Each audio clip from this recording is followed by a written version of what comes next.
Hey, happy Homebrew Wednesday everybody. How are we getting on? Nathan Mackenzie here for a quick update. Alright, I've got a bit going on, so let me share. This is one oatmeal stout. 3 weeks in the keg. Not long. I took a good 2 weeks to carb it up, so nice and slow. And I think I got it just right. Probably slightly too carbed, but once I bottle it, it'll be spot on, I believe. So look at that, she's got a nice pillowy head there. That head is pillowy head has only developed over the last couple of days. The carbonation level I got right about Friday. Had some friends over, and we had a little bit of it, and it had a very, very little head, but now it's nice and pillowy. So pleased about that. I'll go on for the taste. I have drunk this before. Nothing really on the nose, just a nice, stout chocolate roast, a little bit of coffee, but more chocolate than anything else. So let's see what we taste.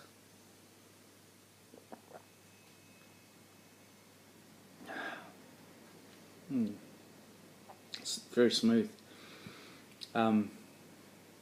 Very pleasant, very smooth. You know, you're not going to win any awards or anything with it, but it's tasty. It's tasty. 5%. It's just a lovely stout. So I'll be bottling most of this and putting it over for winter, getting some age on it. I think the flavour will develop over time. So yeah, very nice. Right, that's that one. All right. So on the weekend I had some mates over and we did a brew day.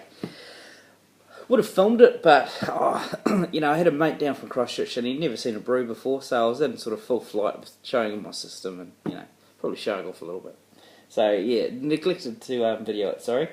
But so I put the stout down. I'm doing the chocolate cherry stout from Brewing Classic Styles. Now it has been I used Dan Star Nottingham yeast, dry, 2 packets. I got a starting gravity of a 1072. I believe it was meant to 1076.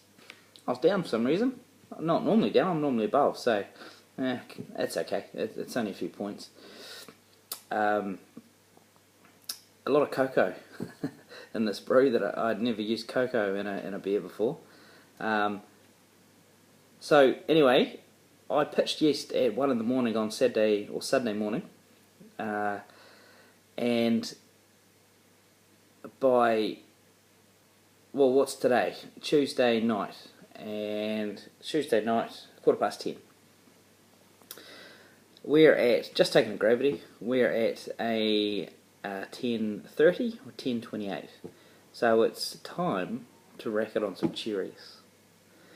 Yeah, now that's fast to me. Like I'm fermenting at 19 degrees. It just really gobbled that up, really fast. I was quite surprised actually how it chugged along. I didn't expect to be adding cherries till Friday, so a lot quicker than I thought. She slowed right down fermentation, so the bulk of it is done. So let me see here. We're 2 in this carboy. There's about 2 litres of cherries. Look at that. Cherry goodness. A bitch to put it in because I've got the smallmouth fermenter now. Bit of a story behind that. Last Homebrew Wednesday I was all excited about my wide mouth fermenter. I'm not going to name any names or shame any shames, but the wide mouth fermenter only had 20 litres. I wanted 23. 20 litres is no good to me. Or else I'm wasting, every time I do a brew, I'm wasting 3 litres. I don't want to do 20 litre brews. I do 23 or more. So a refund. Got the smallmouth. At least I know, and I marked it all. And yes, 23 litres, no problem to ferment 23 litres. It holds a bit more than that. Probably holds 24.5 total literage. So yeah. There we go. Just one of those things. Well, I haven't really got much else to say, to be honest. Well, what I'll do is I'll cut some footage of me putting the beer in there. But I'll have a wee taste of this. Sample. It's just getting cocoa, no, chocolate. Well, there's a lot of... My final edition, Flame Out edition, was 230 grams of high quality dark cocoa.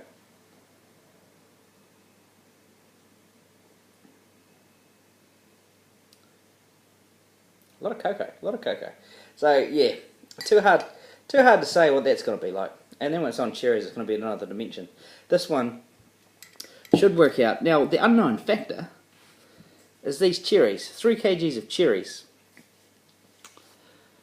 What I did with them, I cleaned them all up, I took the stalks off, then I put them in a stock pot and added a cup of water, and I slowly simmered them to a, what's the word I'm looking for? Not a jam. I didn't simmer them down that low, but more of a like a puree type situation. And then I froze them till I needed them. Because what I did is I got a kg of just supermarket cherries, New Zealand supermarket cherries, lovely and sweet, deep red colour, yum. I wanted a bit more complexity in the cherry flavour. I just didn't want super sweet cherries. Went to Roxburgh, Central Otago, which is the stone fruit capital of New Zealand, I believe. And I picked some cherries, 2 kgs worth, and I got a whole mixture. I got like seconds. I went for seconds. A, they were cheaper, but 2, I wanted tart and sweet. I just didn't want sweet. So I got a good mixture of tart and sweet cherries. So it's not super sweet, not super tart. I just wanted, you know, really mix in that flavour. The lengths I'll go to for this beer, it fucking tastes nice. So yeah, but you know, after it's ready, I'm going to keg it and I'm going to bottle it and I'm going to sit on it. 6 months plus, really. Unknown factor is the cherries. What's that going to ferment out to? How much more alcohol is that going to give me? As it stands, it's probably going to hit like a 7%. But truth be known, with the cherries and everything else, it's probably going to be closer to an 8 to 9. And over time, 2 in the bottle, even though it's kegged, it probably won't increase. Nah, I'm talking through my ass. If it was bottle conditioned, it'll, you know, and kept at room temperature, it would develop and probably have carbon. No. Anyway, I'll keg it, then I'll bottle it, and then I'll just cellar it. So another good beer ready for the winter. So yeah.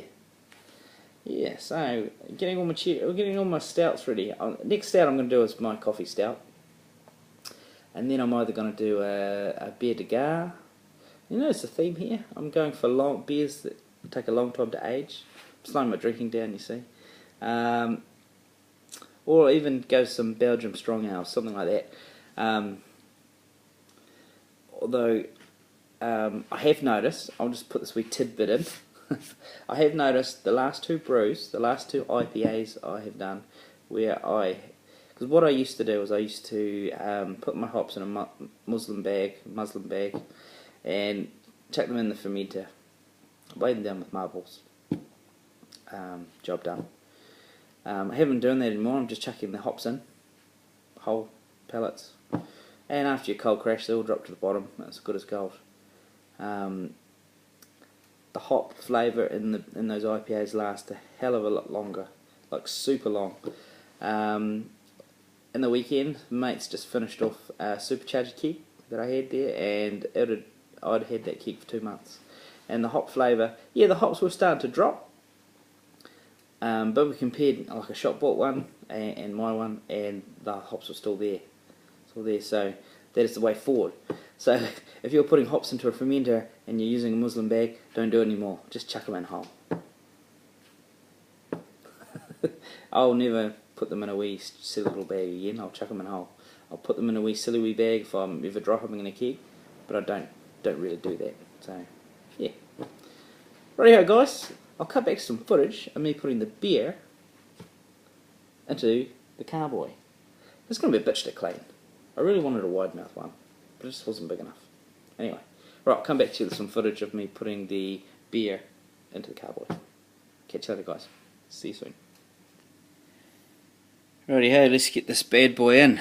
Not the best angle, but I'll move it once I get all set up here.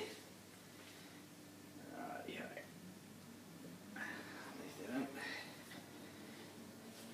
Leave that in. Take the lid off. So I'm really surprised how fast fermentation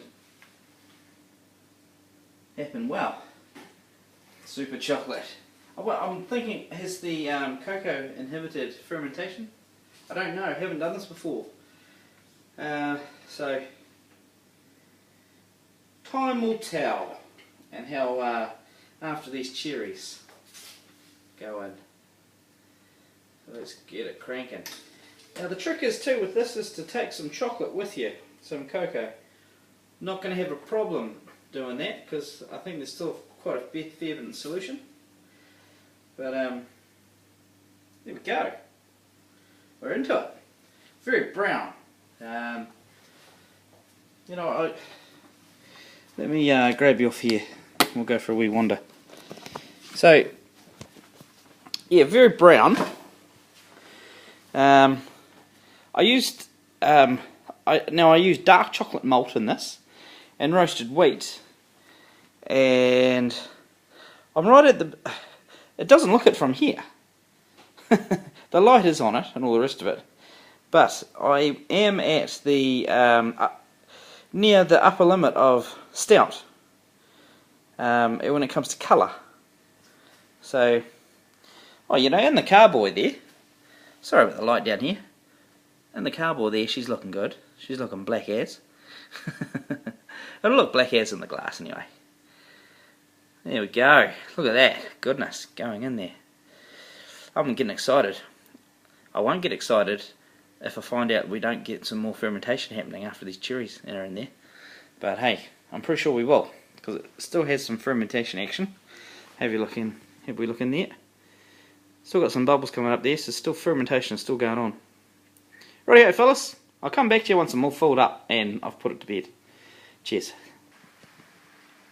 Right, sorry about the lighting here fellas, but there it is. The cherry chocolate stout put to bed. Look at the bottom here, look at all those cherries. Oh yeah. Now, I'm pretty sure fermentation's starting. It never really stopped. Oh, there we go. See that pen at the top there? I'm just making sure the airlock's got some chance of expelling that air. I'm probably gonna, in this fridge that's too small, do away with the airlock and just put a blow off tube. But that'll be for next time. Rightio guys, happy Homebrew Wednesday. Hope you enjoyed this wee video. I'll put some brew footage up next time. Next brew I do. Yeah, one thing that concerns me about this is the fats in the cocoa might inhibit a bit of fermentation. But hey, time will tell. Righty fellas, catch you later. Bye bye.